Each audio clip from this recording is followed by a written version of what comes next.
York State's 2023 Accelerated Transit Capital Program, and Madison County Corporate Compliance Report for June of 2023, which was handed out to each of you on your desks. That's all. Okay, we're going to start out. We've got a special guest here today who is a former resident of Pratt's Hollow, a graduate of Stockbridge Valley High School, and attended SUNY Morrisville. And him and his wife are up here visiting family. They've been married for 20 years. He's a career United States Army veteran, and his name is he's Chairman Kirk Smith from the Lee County Board of Commissioners. He is the chairman of the Lee County Board of Commissioners, and he wanted to address the board today, and let's welcome him up here. So.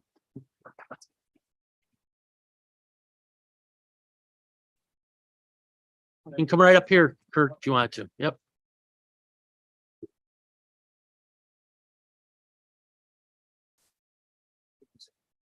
Right up here. Thank you, Chairman Berger. Excuse me, I said Berger yesterday when I talked to Emily.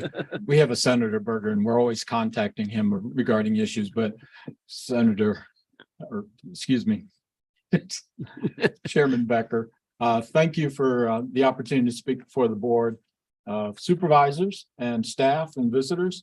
My name is Kirk Smith, and I do need to make a very serious change. My wife and I have been married 46 years. Oh, okay. That was 20 plus years in the Army. okay. Again, resident of Pratt's Hollow, grew up there, went to school, Stockbridge. My math teacher, is he here? Alex is not here. He's not so- here. Okay. When I saw his name on your list, I said, oh my word. And I did some research and I said, okay, his age matches. Yep, he's my math teacher. I do want to say that it is a pleasure to be here. We settled in Lee County, North Carolina, which is southwest of Raleigh, smack in the middle of the state. We're about 252 square miles of land with about 65,000 population and growing. My last campaign, I had to go knock on 700 additional doors. And they're still building in my district, and I'll have a whole bunch more on my next campaign re-election period. But it's a pleasure to be here. I just wanted to share with you that every time we would come up to visit family, your board was not meeting. So it was always, oh, darn, I can't get in there and say hi and observe and learn some things. But needless to say, our county is blessed. We do have 30 positions open. So anybody in the back there that work at staff looking for some warm weather, and our tax rate, we went from 73 cents to 65. So we've got more housing coming in, and it's really great. I did get a call 8:30 on Monday morning from the county manager. And I said, oh no, that's not good. Sure enough, let them know that when we're on vacation, You're not on vacation. I told the staff, don't bug the county manager. She just got back from vacation last week, and then I'm on vacation, and first thing Monday morning, I get a phone call. We had a major water failure on the water line. So she wanted permission to close everything down. And I said, well, you got my permission, because we don't want any OSHA complaints with employees working without toilets that flush. So we had to deal with that Monday. Today, they got the water back on, so we're pretty good there. But we do have a boiling order. So if you come down to Lee County, just boil your water. But it's been a pleasure. I appreciate the opportunity to speak to you all. I'm going to enjoy observing, and I'll feel free to have any questions of me later. I'll be available. Thank you. Thanks, Kirk. Appreciate it. Oh, no, you're fine. You know, they're also a part of NACO, and these are the things that we get to work on when we travel for NACO. Kirk, how many supervisors do you have for? We have 7 commissioners. 7 commissioners. 4 for district, and 3 of them are at large. Okay. For basically the same amount of population. And if you go to Texas, they're commissioners or judges. It depends on, in Louisiana, they call them judges also. But they're judges, which is a supervisor, They have 3 of them in Tarrant County actually for, I think it's a little less than 2 million people. So that's why I tell you about consolidation will someday come here, and we should be prepared for it. So, so thank you very much, Kurt. Appreciate it. Okay, next we have a presentation from Madison County's Children's Camp, Executive Director, Jamie Matzke, Digert. So come on up, Jamie.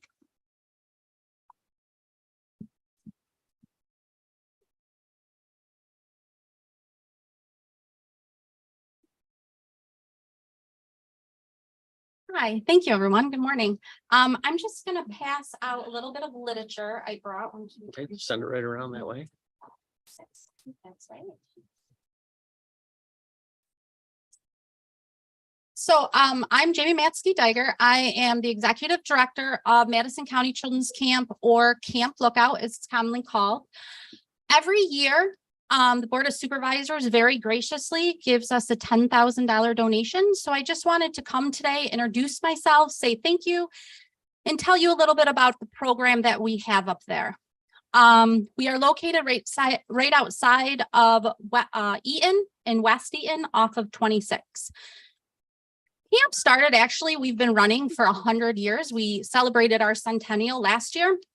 We started Madison County, some members of Madison County paired up with some doctors throughout Madison County, specifically Oneida Hospital, to actually help fight tuberculosis in Madison County. And our purpose was we brought a group of kids up for 2 4-week sessions. The idea was to give them proper nutrition, and increase their physical health through outdoor activity, in hopes that when they went back to their communities and they were faced with tuberculosis, they could help fight off that virus and stop the spread.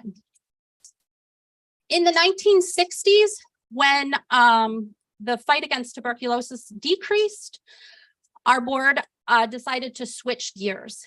And they really saw that there was still a need in Madison County for an overnight children's camp. So we continued our mission to help the kids of Madison County. We just did it slightly differently. In front of you, you have our December. In December, we send out an overview of our past year. So that would be the newsletter you have in front of you.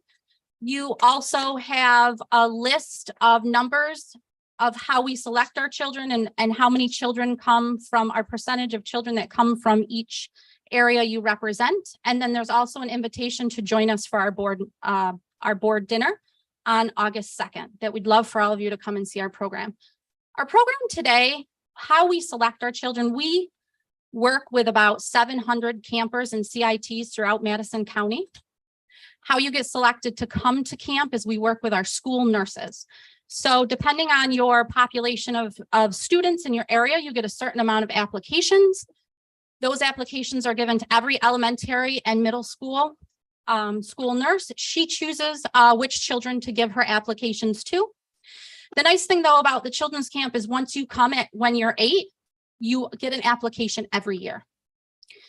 So we work with the population for our campers between the ages of 8 and 13. You come up, you would attend on a Sunday afternoon as check-in, and you leave on Friday. They're divided by age groups. This year is our 9 and 10-year-olds, or this week is our 9 and 10-year-olds. Last week was our 8 and 9-year-olds, and so forth, right up until they're 13. Every day, they go through 6 periods, similar to like a school day, but we work on arts and crafts, nature, athletics, swimming, boating, and cabin time. Just some of the highlights from each area. Our nature program, we are settled on about 150 acres, so there is lots of areas to explore through nature walks. We also have a beaver dam. One of our big highlights for nature is actually as the children get older, we introduce them to an archery program. So they're able to kind of learn the basics of archery, which is a big, the 11-year-olds coming up this week, we're really excited because that's the age group that they start to look at some archery skills. The other thing is last year we were awarded a grant through Madison County Youth Bureau, and we started a geocaching program, which is a navigational program, but instead of using a compass, you now use a GPS system, and it's like a little treasure hunt. And that was great. The kids were very excited about that. Our athletics is run similar to a PE class. They do everything from kickball to scooter races. One of our big successes this year is over the past year, we worked with different organizations through Madison County and New York State, and we were awarded a large grant. And we now have a covered pavilion that actually has rubberized flooring similar to a playground so that kids can work on their athletics every day, rain or shine. Our arts and crafts is just what it sounds like. We do everything from boondoggles, friendship bracelets, painting rocks, those kind of things. Our swimming and boating program, I think is one of our most important areas because I think swimming, especially in this area, is really a life skill. It's a safety issue. And you'd be surprised, about 25% of our campers who come to camp do not know how to swim when they arrive. So one of the things they do every day is they go to swimming. The class starts with a swimming lesson. Some kids are on floating. Some kids are more on perfecting their strokes. But by the end of their week, we really work on having each kid at least having the survival skill of floating and doggy paddling. And then we have our boating program. And for our boating program, we have both canoes and kayaks. They learn basic skills, how to steer a canoe, how to steer a kayak. They actually learn how to, if their canoe or kayak, if it flips, how do I get out of that situation? How do I right my canoe or kayak, and how do I get back into it? The last program we have is called our cabin time. And that, I think, is what is really kind of special to our program. Cabin time is an area where each group works specifically with their small cabin. So it's about 8 to 10 people, depending on the week. And that's their time where they work on people skills, leadership skills, communication. It's really all of those things that fall under those social emotional skills that that some of our kids so greatly need today. One of the areas that they work on in cabin time is we have a low ropes course. So we have all low rope elements. For example, we have a platform where the entire cabin has to get on this tiny platform. They have to work together. They have to use leadership skills. They have to use group skills. They have to use communication skills, all of those things in order to accomplish these small elements throughout our woods at Madison County Children's Camp. Then the other program that we also have that mirrors our camper program is our CIT program. That's for our 14 and 15 and some 16-year-olds. That program is counselor in training. And each week we have 17 boys and girls from Madison County who come up and they're like the counselor assistant. And for that program, we really try to focus on leadership skills. So not only are they in charge of their 8 campers and help them move throughout the camp, they have a period of day of what we call CIT training. And during that time is really where we work on those skills you need a lot in middle school. How do I communicate well with others? If I'm facing a conflict, what are some different things I can do? How do I become a leader to this group of, and I'm not sure, 8-year-olds can sometimes be like herding cats. So, how do I become a leader? How do I harness their energy and make a positive difference? And so that is our CITs. And then many of our CITs become counselors. All of our programs for campers and CITs are completely free. No one is charged to come to the children's camp. We rely solely on donations from individuals and private businesses. We do work a lot with the grants. We also get grants from our communities around. So I think that's very important that we have been around so long and that we really complete that niche here in Madison County. One of the things I just want to leave you with is a story, and then I'm open for any questions. So last year we had our centennial, and for that we had a centennial dinner where many leaders through Madison County, businessmen, past camper staff came for dinner. And one of our business leaders, our prominent business leaders in Oneida, came to me with a story. And I always knew that he was a camper and a counselor. But he comes to me and he tells me why camp was so important to him. He came from a rough background. They lived in poverty, a lot of dysfunction.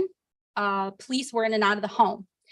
So when he came as an 8-year-old, a 9-year-old, and he said it wasn't until he came from 11-year-old where camp really was like, he was like, wow, it opened his eyes. One of the elements, the low rope course elements we have is the wall. at camp, and it's an 8-foot wall where you have to get your cabin from one side to the other using a rope. And so he's 11. He has this cabin of 8 or 9 boys. And when we do these activities, we introduce the activities, we talk about the goal of the activity, but then we really let the campers take the helm. Like they really need to figure out how to come together as a group to make this happen.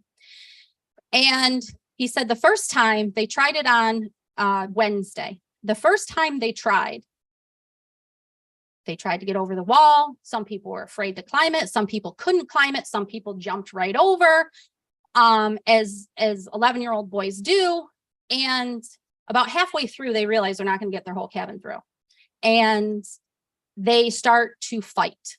You know, they start to have conflict. They start to yell at each other. They start to say, this isn't going to happen. He says it's almost turning physical. And my counselor stepped in and he said, you know what? We're going to stop. We're going to stop this. We're going to walk away. He goes, but you need to know we're going to come back. So they stop, they go back that evening, they talk about it, and they don't talk about really how to get over the wall, because that's something you need to discover yourself. They talk about why their group fell apart and maybe how we can communicate better. And you know, the counselor really thinks he's making great headway. He's like, all right, we're going to go back tomorrow. So they go back on Thursday morning, and they try the wall again. Completely falls apart. Same thing. They argue, yell. It's not working. Counselor says, stop. We're done for right now. We're going to come back after lunch. So counselor really gives them a pep talk, and the boys are all coming up with these great ideas. And you know, how can we do this better? How can we talk better? And he says, you know, as a cabin, we're like, yeah, after lunch, we're going to tackle this. They go back. Third time's a charm. Nope. It doesn't happen. They end up, again, one kid, he says, walks away from the camp. Or walks away from the obstacle. So Thursday night, the last night there, they really have a great conversation. And they say, we're going to give this one more try. One more try. They talk about different skills they can use, how they can do this. So Friday, actually, after lunch is when your parents come. But they decide to go back and give this wall one more try. They go back to the wall. They work as a group. And this particular young man, he's like, you know what, I'm going to have to step up as a leader. He's like, I have, you know, it was really important to him. He finished it. So he steps up as a leader and he brings his fellow campers together, and they go over this wall. And it's kind of like this great experience. But here's the important part. The important part is at this 100th year anniversary, he tells me, he goes, so he's my age. So it's like 30 years ago. He tells me why it was so important, why it was a turning point in his life. He goes on to say, I told you, he comes from a rough background, police involvement, poverty, all of those things. He goes, and in my family, when things got hard, you just stopped. Or if a relationship wasn't working, you just fought. Like that's what I was taught. I wasn't taught about resilience. I wasn't taught about how do I grow. He said, so when we failed that Wednesday, I was like, we're done. This is what we do. We fail, we move on, we fight, we move on. He goes, but we kept going back. And not only did we keep going back and we were successful, but I became a leader. And what it opened my eyes to is that there's a different way of life, that there's a different way to solve conflict, that there's a different way to not just fail and be done. He said, now I had to do a lot of work after that. You know, he goes on to talk about how middle school, high school, he had to really change as a person. We do only have campers for a week. But I think what's the most important is it was the first time in which he had overcome adversity and he felt successful. And it opened his eyes to other possibilities that are out there, that life doesn't have to be the way it is, that it can be different. And so I think that's really what we do at the children's camp. You know, we work with some really tough populations. We work 85% of our campers get free or reduced lunch, and they don't get to see that other glimpse of what life can be like if they don't come to camp every year. So thank you very much for your continued support. There is an invitation in there for August 2nd for you to come and eat eat dinner with about 100 campers. If you can't, it's a loud and fun experience. If you can't make that opportunity, I did leave my name and my phone number, and you're more than welcome to come up to lunch, or I can meet you up there during the day to take a tour, but we would love for you to come and see what we do. The last thing is over in that box over there, there's a t-shirt for everybody on the board. So if on your way out, you want to grab a t-shirt, it's our Madison County Centennial shirt, and wear it throughout our community and show your continued support. That would be wonderful. So thank you very much. Does anybody have any questions? No, we're all set. Thank you. Okay, next, we're going to open up our public hearing for regarding the submission of a CDGB grant application. So I need to have a motion to open the public hearing. Motion by Mr. Pennard, second by Mr. Wicks. Is there any discussion? All in favor signify by voting aye. Aye. Anybody opposed? Carried. Okay, the public hearing is open for anybody to speak for or against submission of a community development block grant. Scott, you want to kind of give us a rundown on it?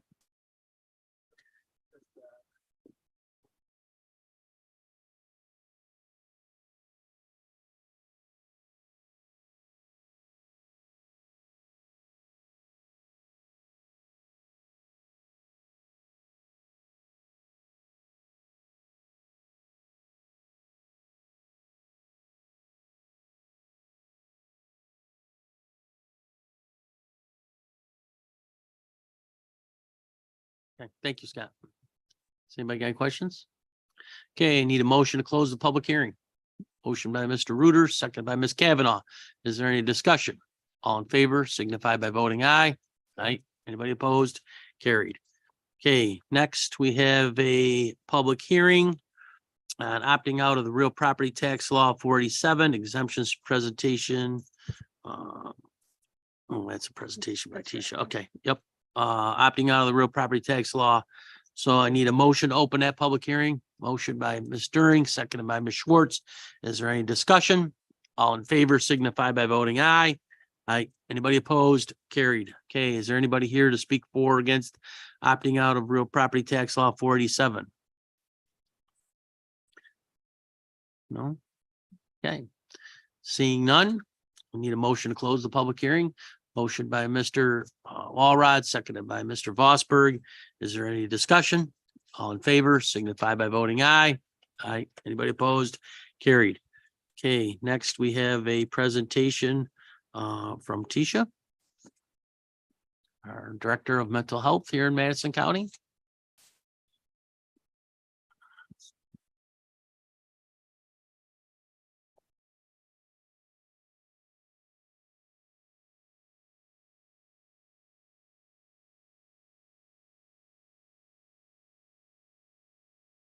On.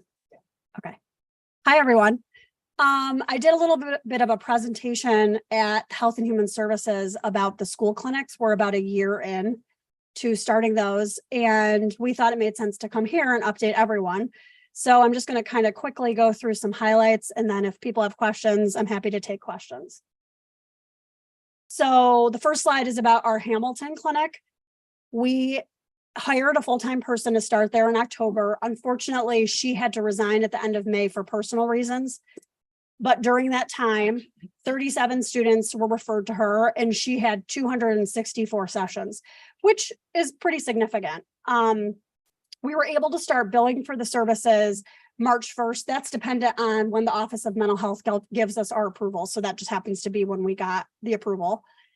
And then until the position was vacant at the end of May, we had collected $11,000 in revenue. So between March 1st and like mid to end of May, we collected $11,000. She did a lot of non-billable activities. She talked to a lot of collaterals, parents, school staff. They had her participating in a behavioral intervention team, which is kind of to target students with some behavior concerns. And she actually did quite a bit with crisis intervention because her schedule was a little bit lighter on individual sessions. She had some more availability. There was a couple of very high need students that she did a lot of really good work with. So since she departed, we have someone filling in one day a week, like over the summer. And we are working on hiring an intern of ours to start at the beginning of the next school year. So we anticipate, continuing with most of those students, some closed kind of naturally, and then taking referrals for new referrals once the school year starts. That's Hamilton. Cazenovia. So we have currently one full-time social worker there. She started a year ago with us and we trained her at the clinic and then turned her over to the school. She's split currently between the middle high school and the elementary schools. She's one day at the elementary and then the rest of the week at the middle school, high school. The district approached us about adding a second full-time position for next school year. So we worked with them on that plan. That resolution is on the agenda today. Mary had mentioned it. So now they're going to have a full-time person in each building, which is going to be great because they've been very busy. Well, she has been very busy. 74 students have been referred to her this school year, 27 elementary students and 47 middle high. She gets the gold star. She's done 608 sessions this school year. She has a packed schedule. If you look at her schedule, the day that she's at the elementary school, sometimes she sees 12 kids in that day. She stays late. She comes in early. I mean, she is really just working her hardest, serving those kids. So we're really excited to give her a partner there. For them, we started billing January 1st because we got the approval a little bit earlier. And as of 6/29, so that was 6 months of billing, we've collected $42,143 in revenue. So I was really happy when I saw that revenue. As you might remember, all of these positions were 50-50 funded between the district and the county. So we kind of use that plan because that's what the school resource officers do, and we liked that model. But we anticipate in a year from now, when we've been billing for a full year, we think that that cost will go down significantly for the districts. We believe that there'll always be some sort of district cost for these non-billable activities. Some of hers are the same, collateral contacts, assisting with trainings. In Cazenovia, they do have a couple of students that the parents refused to give insurance information, and or the parents refused to allow them to seek services, but under mental hygiene law, under certain conditions, we can serve the children. And so we're not billing for a handful of students at Cazenovia. So that's a situation where it's nice to have that revenue from the district to offset that deficit that we're providing there. Last district is Chittenango. We started the year with 2 full-time social workers with them. One person is split in the middle school and high school buildings, and then one person is split between their 2 elementary schools. Chittenango approached me about adding a 3rd full-time position next school year. So there's going to be a person at the middle school, a person at the high school, and then still the one person split. And we think that's a nice flow because the middle school, high school has been swamped. 124 students have been referred to the social workers, 66 middle school, high school, 58 elementary, 524 sessions with the middle school, high school students, and 412. Another thing I should mention with the elementary specifically, some of those sessions are like 20 minutes because we got some squirrely little kids and they can't do 45 minutes, which is totally fine. But most of the older kids, those are kind of traditional 45-minute sessions. We've been billing since January 1st with them. And for those 2, we've collected almost $80,000 in revenue. And again, the non-billable activities at the end are similar across the board. So those are the 3 districts. And then we had a question about reasons students might be referred to us. The big one I would say is school avoidance or refusal. We have found that a lot of times our staff give that student a connection that's positive at the school that's kind of like outside of the school. So it's, maybe it's not as like, I don't know, threatening as they don't think they're going to get in trouble, that type of thing. So that's been a nice opportunity for students to see our staff. Anxiety or depression, anger, problems regulating their emotion, problematic family dynamics, history of trauma, defiance, substance abuse, poor adjustment to separated parents or custody arrangements, self-esteem issues, feeling disconnected from family and peers, and then finally grief and loss. So that's kind of the overview. We have the resolutions today for the new positions, and then we're going to start recruiting for those. Any questions? Yes. So either sounds like it's been pretty successful because the schools are asking for more, Mhm. obviously. And I mean, I have no idea what the baseline is, but it seems like mental health is more of an issue in these schools than ever, apparently, from what the numbers you're seeing, correct? Mhm. Well, I should have said, most of these referrals that we've gotten in all these districts are new children, so they're not transfers from our main clinic here. In some situations, there are transfers, like if transportation's a barrier and they can't get to Wampsville, maybe we transfer them to a school person. But for the most part, these are all new students who otherwise wouldn't be getting services probably. Right, and they're all screened by the personnel in the school apparently are Yes. bringing this to the attention. Yep, so that they need. typically if the school feels this would be a situation where they would normally refer out to us at the clinic, they can just refer to their internal person. This is all spin off from our mental health task force that we put together. Yep. 3 years, 3 years ago? 3 years ago now. And it was a good thing we did that. Oh, yeah. And it's paying dividends, and we recognized early on that COVID not only affected families and adults because things we're seeing in society, but our students also. And this is a program that the board decided to come up with, and we went with it, and it's paying off. And you never know who we're helping or how we're going to help them out. And hopefully everybody's getting the help they need. So thank you, Tisha. One more thing I wanted to just say, we do have districts kind of approach me and ask if they want to talk, hear about it. So I'm always happy to do that. Morrisville is going to be kind of establishing a site here in the next couple of months. So we're excited to help them do that. Any other questions? Very good. Thank you.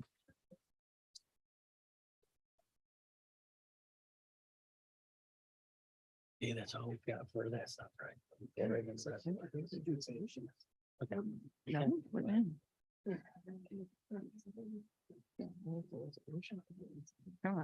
we're going to start with a resolution of appreciation for retiree recognition.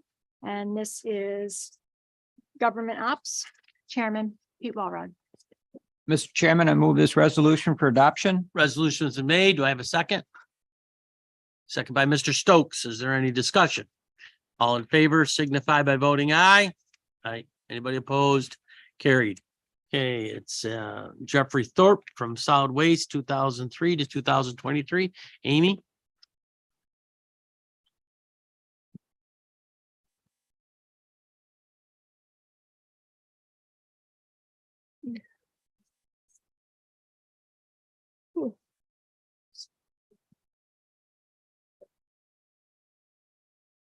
So Jeff is our most senior heavy equipment operator in our department with 20 years. We appreciate all of his services that he's contributed to our department, and making it 20 years in solid waste is a very good run. If you've ever visited our Hamilton transfer station, you know that Jeff is our main attendant and a staple there. And we often joke that, playfully joke with him that he may as well be the mayor of Hamilton, because he knows the scoop on everything going on in Hamilton. I think I would win, no doubt. Around the landfill, he's kind of been a specialty person for us, a jack of all trades, doing lots of different things, from water sampling to refrigerant extraction to monthly inspections that we do. So I just want to take this time, thank you for your 20 years of service in our department, and wish you the very best of luck in what's ahead.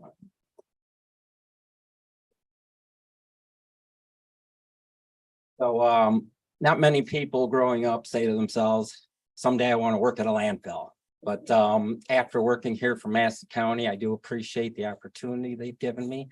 I certainly wouldn't be in a nice position I'm in right now. And I understand and try to let other people know how important this landfill experience really is. And I appreciate both my directors. I had Jim Zecca, who took a chance on me and worked out very well. And I thank Amy Miller, and hope in the future everything goes very smoothly. Thank you very much. Thank you.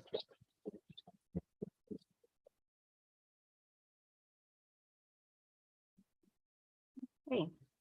Moving on, we have a couple of resolutions for government ops. We have authorizing, we're No. pulling number 2 for next month's meeting for the enhanced voting. So we're going to start with number 3, abolishing an emergency medical service coordinator position and creating a director of emergency medical services position and creating an assistant director of emergency medical services position and allocating the title in the management salary plan. Abolishing an office assistant 3 position and creating a principal account clerk position in building maintenance department, creating an accountant position in the finance department, creating 2 staff social worker positions in the mental health department, adopting a policy on compliance policy development and approval, establishing the standard workday and reporting days for certain county officials, designating the disposal of surplus county personal property, and modifying the county sexual harassment prevention policy and procedures. For this is Chairman of Government Operations, Pete Walrod. Mr. Chairman, I move these resolutions for adoption. The resolution has been made. Do I have a second? Second by Ms. Kavanaugh. Is there any discussion? Roll call, please. Maglioka, Aye. Du Bois, Aye. Corbin, Yes.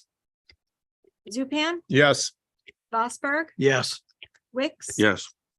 Walrod, Aye. Schwartz, Yes. Wynn, Yes. Pinard, Aye. During, Aye. Reuter, Yes. Cunningham, Yes.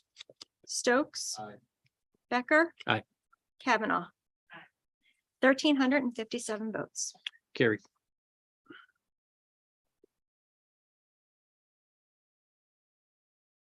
Moving on to Finance, Ways and Means, we have authorizing the modification for the 2023 budget, county budget. The first one is for the Sheriff of Homeland Security, UTV.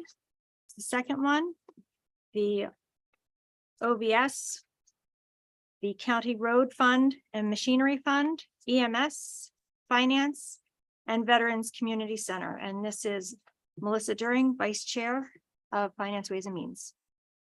Mr. Chairman, I move these resolutions for adoption. Resolution has been made. Do I have a second? Second by Mr. Pinard. Is there any discussion? Roll call, please. Du Bois. Aye. Corbin, Yes. Zupan, Yes. Vosberg, Yes. Wicks. Yes. Walrod, Aye. Schwartz, Yes. Wynn, Yes. Pinard, Aye. During, Aye. Reuter, Yes. Cunningham, Yes. Stokes, Aye. Becker. Aye. Kavanaugh. Maglioka. Aye. 1,357 votes. Carried.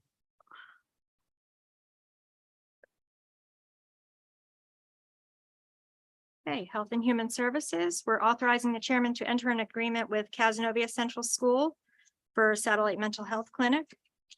Also for Chittenango Central School for mental health.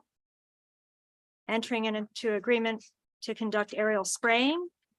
Modifying a contract with Bernie Bus for transportation services and foster boarding home rates. And this is Mary Kavanaugh, Chairwoman of Finance of Health and Human Services. Mr. Chairman, I move these resolutions for adoption. Resolution's been made. Do I have a second? Second by Mr. Zupan. Is there any discussion? Okay, roll call, please. Okay, Corbin, Yes. Zupan, Yes. Vosberg, Yes. Wicks. Yes. Jones, Walrod, Aye. Schwartz, Yes. Wynn, Yes. Pinard, Aye. During, Aye. Reuter, Yes. Cunningham. Yes. Stokes, Aye. Becker. Aye. Kavanaugh. Aye. Maglioka, Aye. Du Bois. Aye. 1,357. Carried. Lauren, you're gonna have your questions on 36, correct? I got a note next to 36. Yes. definitely. Okay, all right. Okay. Under regular. Yes. Okay, all right. Okay. I just wanted to make sure that I got them. in there. Yes, okay. Huh? For planning, we have appointing a member to the Central New York Regional Market Authority Board, modifying an agreement with Sequin Land Surveying, cancellation of the occupancy tax certificate of authority, submitting a grant application to the Department of State for the local waterfront revitalization program, the grant for Oneida Lake, calling for a public hearing regarding the submission of community development block grant application, submitting a grant application to New York State Parks for Delphi Falls County Park, Madison County Planning Department to apply for a New York State Canal Grant. And this is Chairman John Pinard. Mr. Chairman, I move these resolutions for adoption. Resolution has been made. Do I have a second? Second by Ms. Schwartz. Is there any discussion? Roll call, please. Okay, Zupan, Yes. Fosberg, Yes. Wicks. Yes. Walrod, Aye. Schwartz, Yes. Wynn. Yeah. Pinard, Aye. During, Aye. Reuter, Aye. Cunningham, Yes. Stokes, Aye. Becker. Aye. Kavanaugh. Aye. Maglioka, Aye. Du Bois, Aye. Corbin, Yes. 1,357 votes. Carried.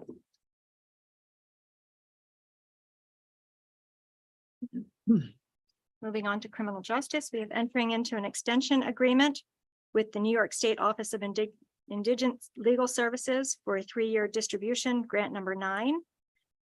Entering into an extension agreement for the New York State Indigent Legal Services 3-year distribution for grant number 10. Applying for a 2023 Patrick Leahy Bulletproof Vest Partnership Program with the U.S. Department of Justice. Authorizing the chairman to enter into agreement with Stockbridge Valley for an SPO. Enter into a license agreement with the Onondaga Cortland Madison BOCES. Enter into a memorandum of understanding for the town of Georgetown for use of the town ambulance. And this is Rex Fosberg, Chairman of Criminal Justice. Mr. Chairman, I move these resolutions for adoption. Resolution is made, seconded by Mr. Walrod. Is there any discussion? Roll call, please. Fosberg, Yes. Wicks. Yes. Walrod, Aye. Schwartz, Yes. Wynn, Yes. Pinard, Aye. During, Aye. Reuter, Yes. Cunningham, Yes. Stokes, Aye. Becker. Aye. Kavanaugh. Aye. Maglioka, Aye. Du Bois, Aye. Corbin, Yes. and Zupan, Yes. 1,357. Carried. Okay. This is the adopting local law number 2 for the year 2023. And this is the opting out of the real property tax law for 487 exemptions. Chairman, Vice Chair, Melissa During, Finance, Ways and Means. Mr. Chairman, I move this resolution for adoption. Resolution has been made. Do I have a second? Second by Mr. Vosberg. Is there any discussion? Orange. Okay, all right, okay. All right. Any other questions? All in favor signify by voting aye. Aye. Anybody opposed? Carried.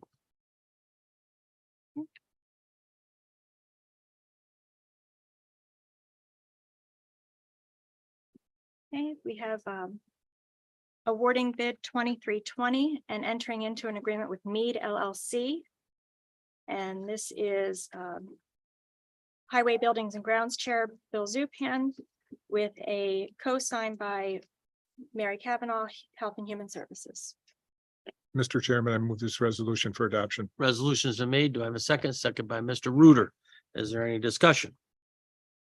All in favor signify by voting aye. Aye. Anybody opposed? Carried.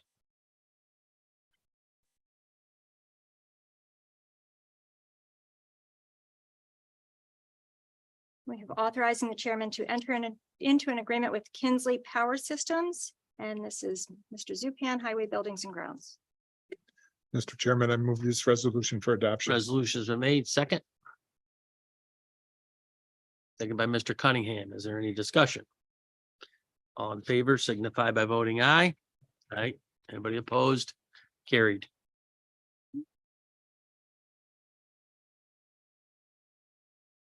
Resolution affirming the commitment of the Board of Supervisors for job security for the Department of Solid Waste employees. And this is signed by Jim Cunningham, Chairman of Solid Waste, and co-signed by Pete Walrod, Chairman of Government Operations. Mr. Chairman, I move this resolution for adoption. Resolution has been made, seconded by Ms. Schwartz. Is there any discussion? All in favor signify by voting aye. Aye. Anybody opposed? Carried. Next resolution is authorizing the chairman of the board to enter into an agreement with the CSEA blue and white collar units. And this is Pete Walrod, Chairman of Government Operations. Mr. Chairman, I move this resolution for adoption. Resolution's been made. Do I have a second? Second by Ms. Du Bois. Is there any discussion?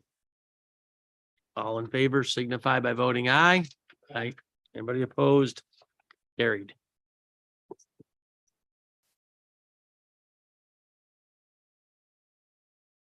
This is a resolution urging the governor to veto A 04282B and S 3505B to move local elections to even numbered years. And this is Chairman Pete Walrod, Government Operations. Mr. Chairman, I move this resolution for adoption. Resolution's been made, seconded by Mr. Bernard. Is there any discussion? That's Assembly Bills 0.04282B and Senate Bill 0.3505B. Any discussion? Roll call, please. Okay. Wicks? Yeah. Walrod? Aye. Schwartz? Yes. Wynn? Yes. Pinard? Aye. During? Aye. Reuter? Yes. Cunningham? Yes. Stokes? Aye. Becker? Aye. Kavanaugh? Maglioka? Aye. Du Bois? Aye. Corbin? Yes. Zupan? No. Bosberg? Yes. Okay, 1,205 votes in favor, 152 against, and 143 absent. This is 2/3 vote, so that still carries. No. There's some- Oh, that's at the 2/3. Okay, I got it right in between. Okay. Bill wants to run with Donald Trump. That's why he wants it.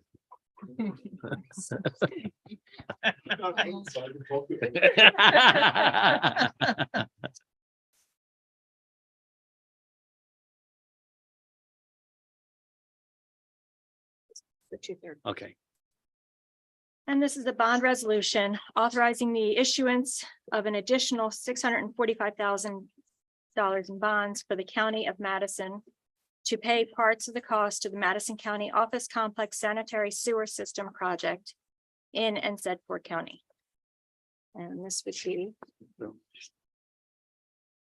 Melissa During, Vice Chair of Finance, Ways and Means. Mr. Chairman, I move this resolution for adoption. resolution's been made. Do I have a second? Second by Mr. Reuter. Is there any discussion? Okay, roll call, please. Walrod, Aye. Schwartz, Yes. Wynn, Yes. Pinard, Aye. During, Aye. Reuter, Aye. Cunningham, Stokes, Becker. Aye. Kavanaugh, Maglioka, Aye. Du Bois. Aye. Corbin, Yes. Zupan, Yes. Bosberg, Yes. Wicks. Yes.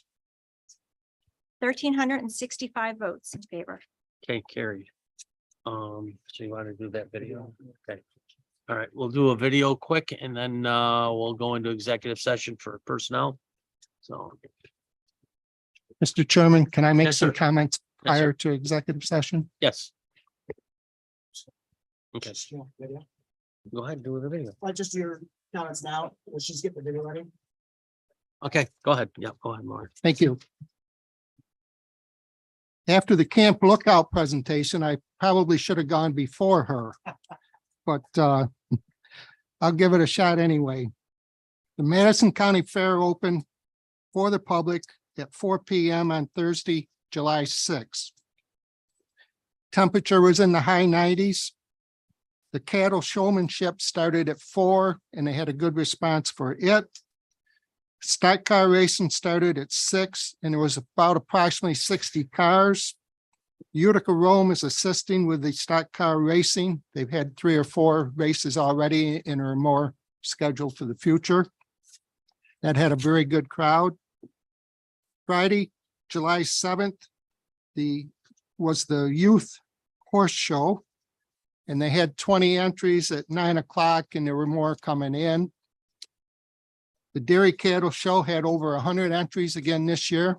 That started at 9:30. And the truck pull was at 7 p.m. and there was a fair crowd. Saturday AM goat and sheep show was early. Numbers I don't have were available. 5 p.m. was the demolition derby. That was a very good crowd with approximately 50 cars. Sunday, July 9th, the beef cattle show went on starting at 10 a.m. And remember, we have a show rink, which is undercover, so rain doesn't affect it. The rain did start. It canceled the open horse show and the tractor pull that day. Point of interest, we had a positive water test on Friday. That was the first test prior to the fair.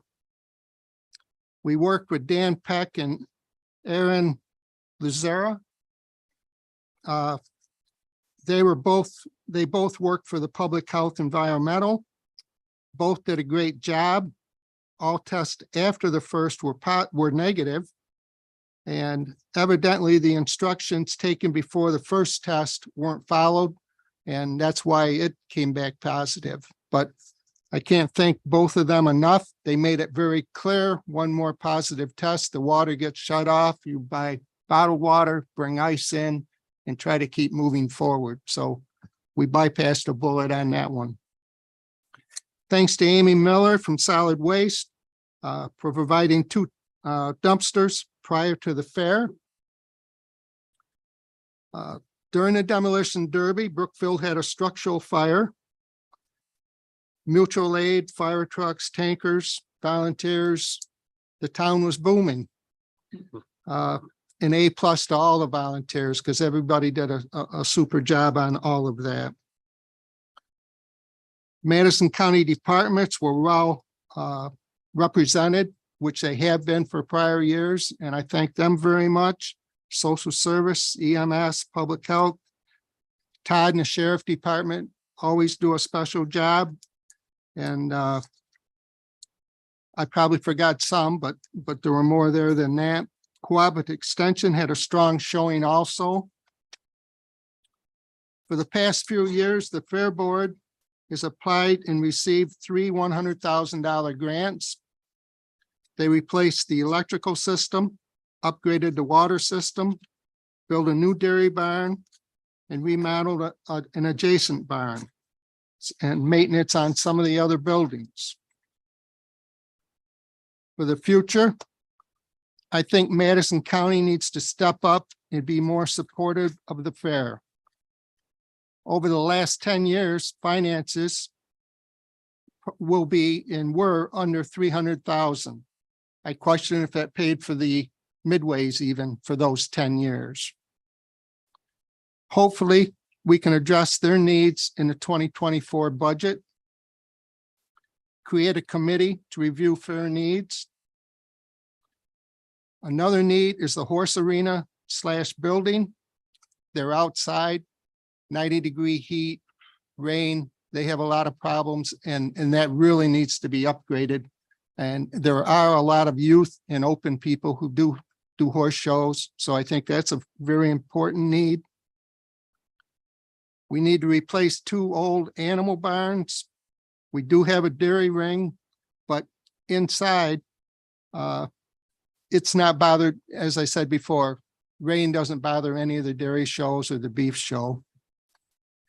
The grandstand has been re-supported structurally multiple times, so there's another area of need.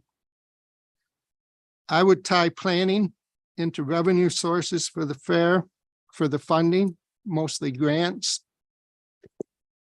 It is the Madison County Fair, and like other properties / parks, we want them to be nice and safe. Tesh and Larkin of Cooperative Extension would be a good resource for the committee. And that's my report. Thank you. Thank you, Lauren. Now, on the truck pull, was it a fair crowd or a fair crowd? The truck pole is going downhill. I can tell you that much. There's two, truck pole and tractor pole. Years ago, everybody drove a tractor, worked on a farm. We had a lot of farmers, and that the tractor pole would be huge. Yeah. And today, obviously, there's a lot less farms, a lot less kids who drive tractors, and the interest in tractor poles it isn't what it used to be. So that's one reason they brought in the stock car racing, was trying to build that up.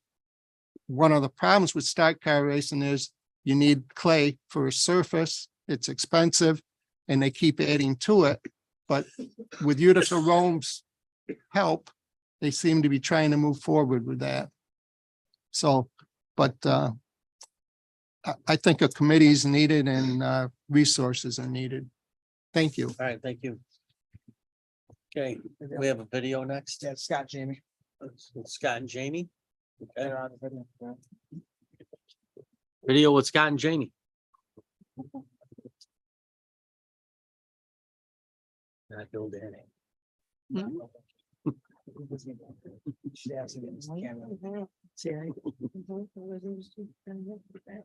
Does anybody make a cameo in this video, Scott? Drive the car.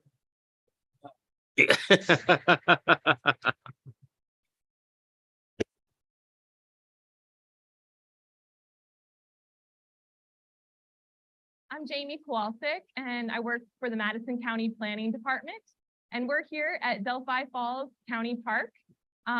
It's come a long way since we've acquired it in 2018. The phase 1 work is almost done. We're here at the lower falls where a new overlook and ADA trail is being put in. There's going to be 3 tiers for people to sit and enjoy the waterfall. We're also completing the parking lot across the way that will be linked to this spot with a pedestrian bridge. And there's a new trail that's going up the side of the falls here that's about a half mile. And we're looking forward to that being complete very soon. And then we'll be moving on to the phase 2 here at the park, where we will be removing the house and barn that were formerly here. It was a residential home, and we're going to transform it into something, a visitor center for the park with a public patio area, and that will be commencing this summer. So where we're standing right here will be the new Delphi Falls Visitor Center. It's about the same footprint as the house currently is. And when you enter, there will be a banquet facility, a conference room that can hold about 100 people. There will also be, restrooms and office inside. Outside, there will be like an archway that connects another public bathroom that'll be open year round. And what we really like about it is, just like now when you park, you don't necessarily see the waterfall right at first. You can just hear it. And so it'll be the same experience. You'll walk over, you'll see the visitor center, and then you'll be able to walk through the archway where then the falls will be revealed. And then behind the building, like I was describing, there's going to be a patio space for the public to sit and enjoy the waterfall.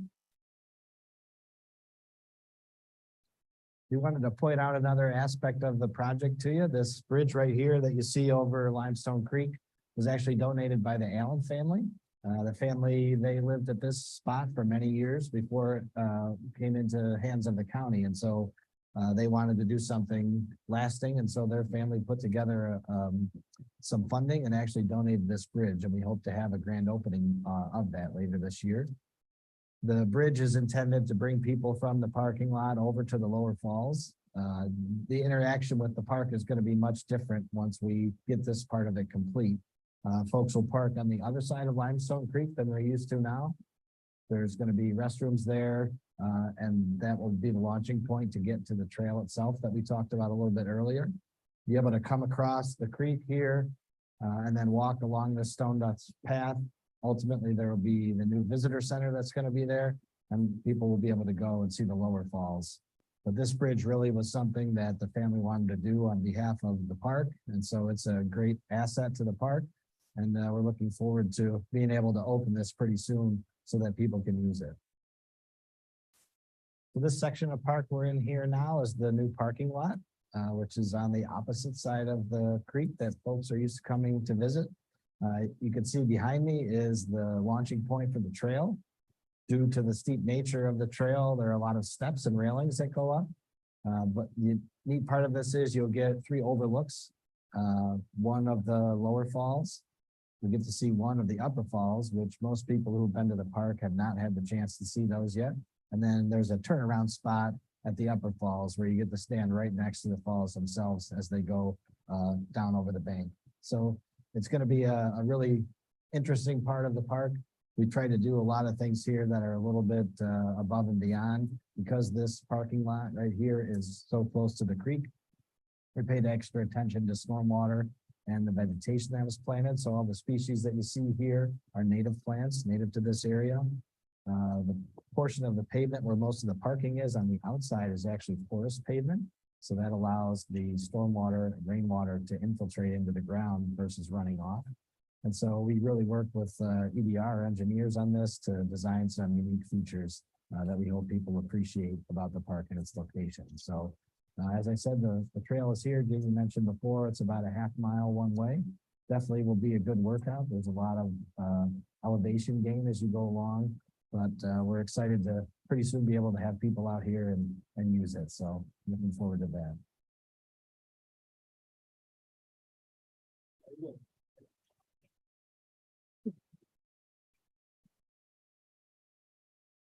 Okay, Emily has an announcement she would like to talk to everybody about. Okay, they both just gave me their microphones and singing.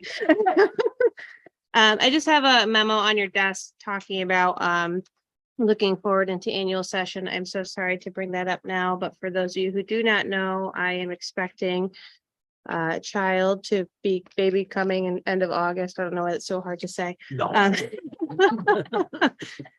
So just kind of looking at the schedule and in that time frame, last year we had a little bit of struggles with Finance Ways and Means Committee. We had like 9 poll vote emails and something's going to get missed. So if you get a chance to review this, let me know your thoughts. I'm looking at holding placeholder meetings for Finance Ways and Means and GOC. At that point, if it's not needed, it's easier to cancel than to try and gather everyone up and get them scheduled. So my proposition is if committee secretaries add resolutions directly to the board agenda, that way I can get it sent out to you sooner than the day before. Gives you more time to review. I'm going to still have the committee secretaries be in conversation with committee chairs, and there's nothing, I think that you guys should still get together for updates, anything that's important, that's absolutely fine. But looking forward, just trying to help streamline that process a little bit. So if you just take a peek at that, get back to me with some feedback, let me know. Just trying to make sure that when I come back from maternity leave, we got stuff a little bit settled. I'm not going to get hit by a flood of chaos. That's my goal. Doesn't mean it's not going to happen. But that's all I got for right now. So just take a peek and let me know your thoughts and go from there. Okay. Thank you. I think it's good too, what Emily is proposing, because committees would kind of try to schedule to get the resolutions passed, but technically speaking, you don't need to do that. And it does give the supervisors more time, because she's putting the packets out, the day before the meeting or the day of the meeting. This will give more time for the packets to get out so everybody can see that in advance. And if committees want to meet because of a resolution that you see that you want to talk about, we can schedule a meeting to talk about those resolutions, and the committee should still meeting anyhow, just to get departmental updates. Okay, Melissa, is anybody on the sheet back there?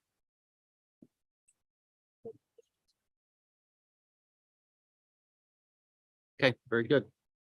All right, we're need a motion to go into executive session for personnel. Motion by Mr. Corbin, second by Mr. Walrod. All in favor signify by voting aye. Aye. Anybody opposed? Carried.